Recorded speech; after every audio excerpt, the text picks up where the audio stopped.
Assalamualaikum warahmatullahi wabarakatuh. Salam sejahtera untuk kita semua.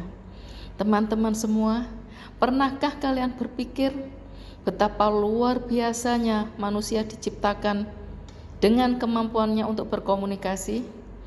Bukan sekedar bicara atau mendengar, tapi saling memahami, merasakan, dan menyentuh hati melalui kata, ekspresi, dan bahasa tubuh.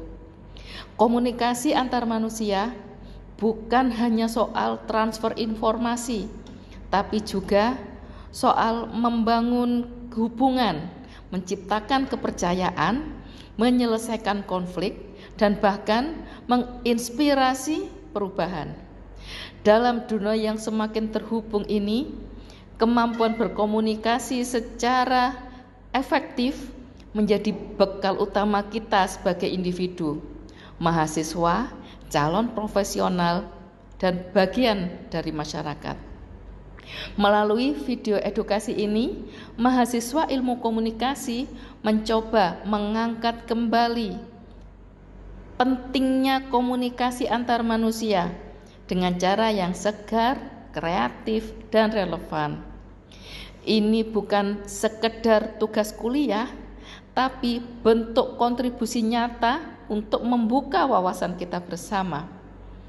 Kami percaya perubahan besar bisa dimulai dari hal-hal sederhana, seperti mendengar dengan empati, berbicara dengan hormat, dan menyampaikan pendapat tanpa menyakiti.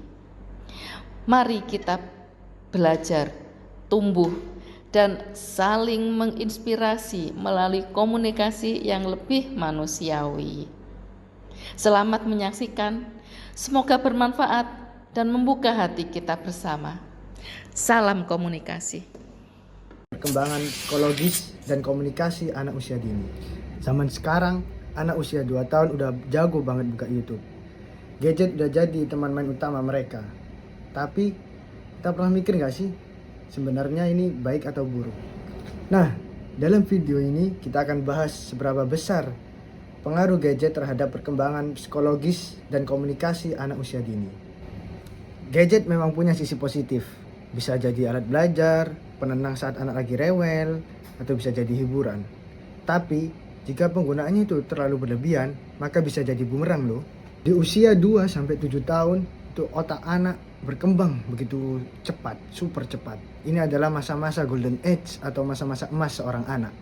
Tetapi penggunaan gadget yang berlebihan itu menjadi anak pasif, kemudian menjadi anak jarang bersosialisasi dan kurang ngomong. Jean Piaget dalam teori perkembangan kognitif mengatakan seorang anak harus banyak eksplorasi di dunia nyata. Jika cuma bermain gadget, maka otaknya tidak akan terasah. Albert Bandura dalam teori belajar sosial mengatakan, anak belajar dengan meniru. Tapi yang ditiru siapa? Tokoh YouTuber dan tokoh kartun, bukan orang tua atau temannya.